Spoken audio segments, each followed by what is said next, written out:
Hi there, welcome back to Caltex Academy. Today we're looking at factorizations of algebraic expressions. And in this factorization is opposite of our previous video where we look at expansion. So with expansion, we removed brackets, and here with factorization, we need to introduce back those brackets.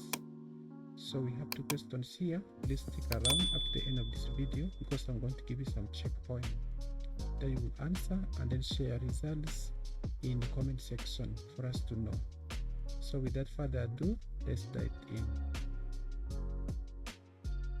So in question 1, part A of the question, we are given 8x plus 12 to factorize. So let's look at common factors between 8 and 12. Here, x is attached to one of the elements here, the first term, and the second term has only a number, just the same like part B. Now we can see what is common here is 4. So let's factor out this 4, and therefore this one results to 4 as a common factor for the two numbers into, we write the remaining terms, and here we're left with 2 in order for us to come back to 8. If we multiply 4 and 2, we get back 8. Then with our x attached here, then plus, so what are we left with inside? So that if you multiply by 4, we shall get back 12, and that is 3. And voila, that is our result for factoring out this number. Let's also do the same to the second number, and here we have 35x plus 28 equals, now looking at this one, I think 7 is common, so we can factor out 7, and then we're left here inside with 5. So that if you multiply 5 and 7, you get back 35. Then we have here x plus, what number do you multiply by 4 to get 28? I think 4. So we shall have here 4 inside, and this is our result. Moving on to question number 2.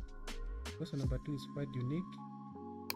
Here we have letters attached to numbers also, and then let's do the same.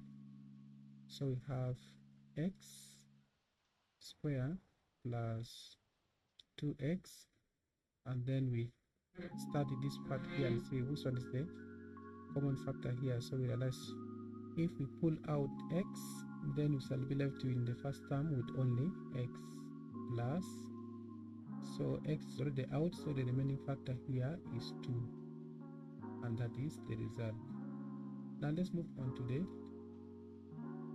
second last number, and we have here 3x squared minus 9x. So 3 is common, we can pull it out. Also x is common, we can pull it out, and then we create a bracket. So the remaining term here is going to be x in order to come back to the x squared minus, so 3 is out, we shall be having another 3 here. Since x is here, then that is the factor. So for the last one, we have 16x squared minus 6x cubed, and a common factor here would be 2. So when you pull out 2, and then we also pull out x squared, here we shall be left with 8 only, and then minus, so since 2 is out, for us to obtain 6, we need 3. And then we hit one more x here because 2x are already out here. Now we shall have 3x inside the bracket for the second term, and voila, that is our result. So let's get to the next board to see our checkpoint. Our checkpoint is here. The first question is 21x minus 14, and then the second one is 9x squared plus 15x, and then C is 5x squared minus 3x. So please go ahead and try and share your answers in the comment section. So in our next episode, we shall be looking at factorization of quadratic expressions. So please tune by subscribing to the channel such that you will not miss out that exciting video. See you on the other side. Ciao.